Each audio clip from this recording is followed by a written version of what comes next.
how to find the name of a song on YouTube Shorts.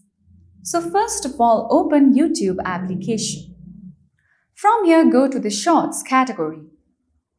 Now once you come to YouTube Shorts, you will see profile picture icon of that specific creator.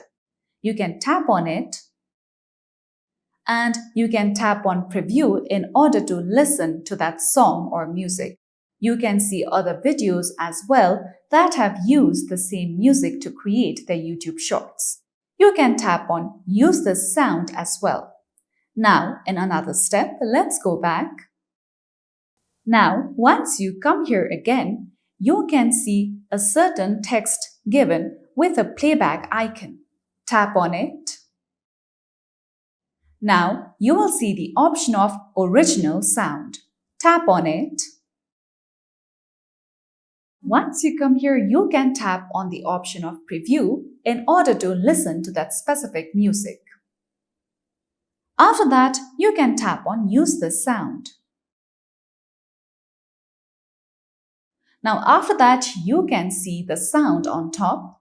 You can tap on this red button in order to record your video using that specific music. So that's it for today's video, and at last, don't forget to subscribe to our YouTube channel.